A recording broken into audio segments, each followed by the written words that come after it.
Udayagiri police ಠಾಣೆ ಮೇಲಿನ ಕಲ್ಲು ತೂರಾಟಕ್ಕೆ ಶಾಸಕ ಯತ್ನಾಳ್ ಗರಂ ಆಗಿದ್ದಾರೆ. ಘಟನೆ ಬಗ್ಗೆ ತಮ್ಮ ಎಕ್ಸ್ ಖಾತೆಯಲ್ಲಿ ಪೋಸ್ಟ್ ಹಾಕಿರೋ ಯತ್ನಾಳ್ ಸರ್ಕಾರದ ವಿರುದ್ಧ ಹರಿಹಾಯ್ದಿದ್ದಾರೆ. ರಾಜ್ಯದಲ್ಲಿ ಕಾನೂನು ಸುವ್ಯವಸ್ಥೆ ಹದಗೆಟ್ಟಿದೆ. ಸಮಾಜಘಾತುಕ ಶಕ್ತಿಗಳನ್ನ ಹೆಡೆಮುರಿ ಕಟ್ಟಬೇಕಿದ್ದ ಸರ್ಕಾರ ಮತ್ತೆ ಅಸಹಾಯಕತೆ, ಅಸಮರ್ಥತೆ ಪ್ರದರ್ಶಿಸಿದೆ. ಮೂಟೆಗಟ್ಟಲೆ ಕಲ್ಲುಗಳನ್ನು ದಾಳಿಕೋರರಿಗೆ ಹೇಗೆ ಸಿಕ್ವೋ ಅದನ್ನ ಜನರ ಮುಂದೆ ಸರ್ಕಾರ ಸ್ಪಷ್ಟನೆ ನೀಡಬೇಕು.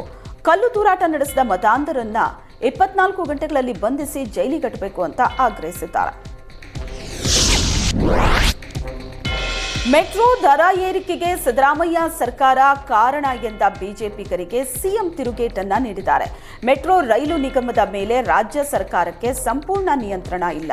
ಬಿಜೆಪಿಯವರು ಮೆಟ್ರೋ ಪ್ರಯಾಣ ದರ ಏರಿಕೆ ವಿಚಾರದಲ್ಲಿ ಸರ್ಕಾರದ ವಿರುದ್ಧ ಬೊಟ್ಟು ಮಾಡಿ ತೋರಿಸುತ್ತಿದ್ದಾರೆ.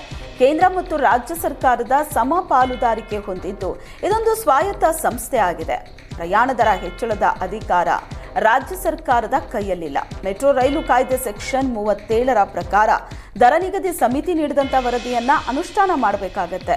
ಹಾಗಾಗಿ ಈ ದರ ಏರಿಕೆಯಲ್ಲಿ ರಾಜ್ಯ ಸರ್ಕಾರದ ಪಾತ್ರ ಇಲ್ಲ ಅಂತ ಸಿಎಂ ಸ್ಪಷ್ಟನೆ ನೀಡಿದ್ದಾರೆ.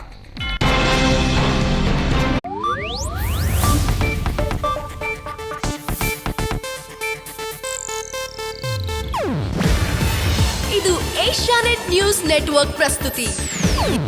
ನೀವು ನೋಡ್ತಿದ್ದೀರಾ ಏಷ್ಯಾನೆಟ್ ಸುವರ್ಣ ನ್ಯೂಸ್.